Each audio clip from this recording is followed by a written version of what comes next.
Sud Radio André Berkoff. Ça balance pas mal.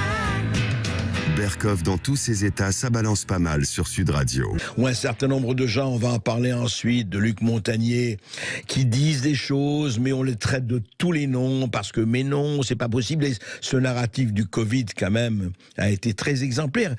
Et vous, Laurence Muller-Bronn, dont je salue le fait que vous parlez en toute indépendance. Et c'est bien, c'est très important que nous ayons un peu partout des personnes, des hommes et des femmes qui parlent en toute indépendance. Et vous posez des questions, et notamment, vous avez fait un tweet, je lis votre tweet. Les données de santé sont-elles devenues un secret d'État?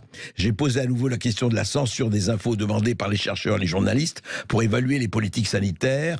En réponse, la ministre les renvoie à des autorisations qu'ils n'obtiennent pas. C'est-à-dire, qu'est-ce que ça veut dire, Laurence Muller-Bronn? Bonjour Monsieur Berkoff, et merci de votre invitation. Alors je voulais confirmer, j'ai demandé 3 fois pour obtenir donc ces données par amendement. C'était lors de la loi sanitaire et puis en question directe il y a à peu près 2 semaines.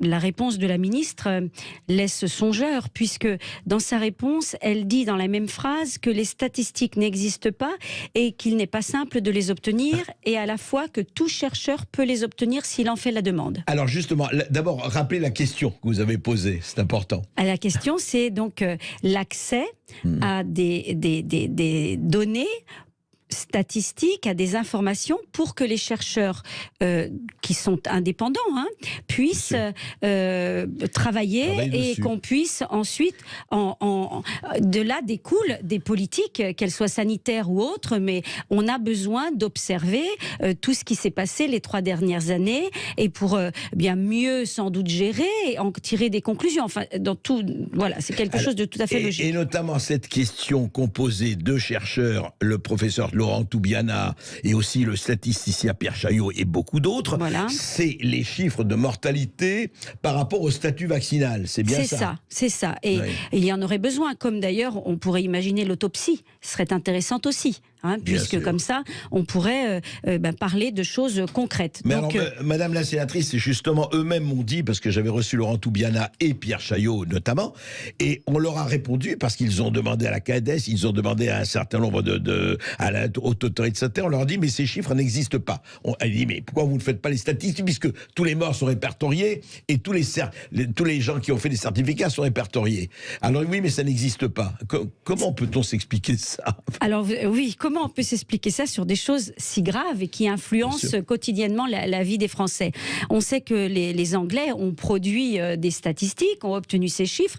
Alors, ces chiffres n'existent pas. On peut dire, si on ne les produit pas, c'est que ce n'est pas utile. Gros point d'interrogation, c'est aussi... donc, ces chiffres, on pourrait imaginer aussi qu'ils existent, mais qu'ils ne correspondent peut-être pas aux décisions qu'on a pu prendre sans connaissance des répercussions. Donc, ça fait que cette politique du secret, de manque de transparence, eh bien, elle crée une inquiétude et de l'insécurité quand même sur la politique de santé. Et en plus, ça ne concerne pas que le Covid, puisque tout de suite après, on a vu que le journal Le Point s'est vu refuser les données, les chiffres pour son palmarès des hôpitaux qu'il produit depuis 20 ans. Et donc, du coup, ils ont fait une enquête. Et cette enquête nous précise qu'il y a un comité qui a été créé donc, le 15 mai 2020, suite à des premières restrictions d'accès aux données qui avaient été introduites en 2015 par Marisol Touraine, qui était alors ministre de la Santé.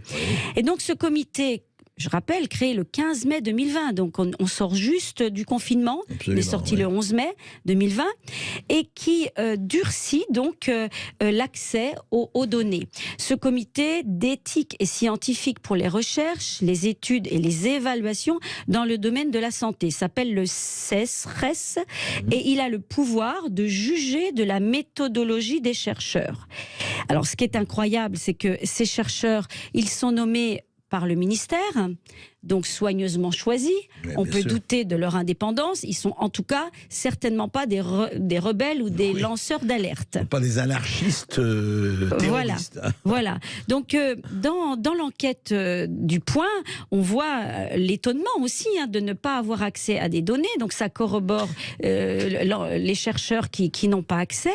Et en résumé, on peut se dire que tout est organisé pour ne pas partager les données de santé au moment même où notre système de santé est en crise et où la perte de confiance des Français est immense. Oui, en plus, c'est quand même... Alors justement, on parlait des hôpitaux, on peut parler aussi de tout ce narratif de Covid, en tout cas un certain nombre de choses où on disait, circuler, il n'y a rien à voir, tout va bien, il n'y a pas de problème, et quand on demande l'accès à certaines données, certains chiffres, non, ça n'existe pas, faites-le vous-même. Est-ce qu'au fond... Est-ce que cette politique de la dissimulation, c'est une stratégie politique, Laurence Muller-Bronn? Alors on peut se poser la question. Ce sont des questions que je soulève depuis déjà l'été 2021, lorsqu'il a été décidé de contraindre les Français à un pass sanitaire qui est devenu pass vaccinal en janvier 2022. Et voilà, il y a trop peu d'informations qui pouvaient, et qui, lorsqu'on a posé des questions, eh bien, on ne les a pas entendus. Il n'y a pas eu de réponse. Et il y a eu une orientation totale. C'est où vous pensez comme ça, mais vous ne pouvez pas penser autrement. Or, tout à chacun, on l'espère, peut réfléchir avec son propre esprit. Et en tant que parlementaire, je crois que c'est fondamental. C'est fondamental. Vous êtes là, vous nous représentez pour poser les questions. Voilà, donc lorsqu'on voit qu'il y a... C'est pas une minorité qui se pose des questions. Énormément de gens. Des journalistes, bien sûr, des chercheurs, des collectifs de juristes, des gens comme tout à chacun qui représentent toute la population. Et on les a privés de beaucoup de réponses. Et aujourd'hui, vous avez bien vu que ça continue, puisque maintenant, on ne peut même pas travailler d'une façon rationnelle, puisqu'il y a une censure. Alors la censure, elle était dans l'expression, mais maintenant, la censure, elle est dans le travail d'analyse. Oui, puisque on vous dit, là, il ne faut pas toucher à ça, il ne faut pas toucher aux hôpitaux, il ne faut pas toucher à cela. Mais vous allez continuer à vous battre. Bien sûr, alors là, il y a un nouvel élément, puisqu'on apprend que l'adresse dit oui pour produire des statistiques, mais ça prend beaucoup de temps. Et on nous les annonce pour fin 2023, ces chiffres-là. Alors que les Anglais les ont déjà produits depuis longtemps. Et moi, la question qui me vient automatiquement, c'est: comment a-t-on fait pour construire une politique vaccinale? Sur quoi on s'est basé?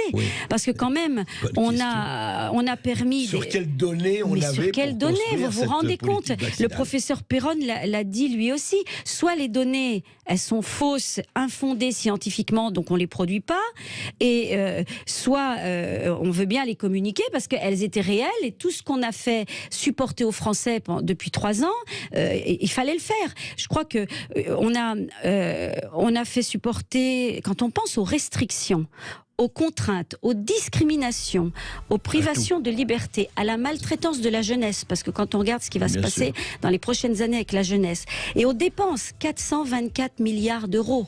Vous rappelez ça? Faut le rappeler. Sur quoi on s'est fondé, puisqu'aujourd'hui on sait que la transmission, ça l'arrête pas, la contamination, ça ne l'arrête pas, ça ne vous protège pas non plus.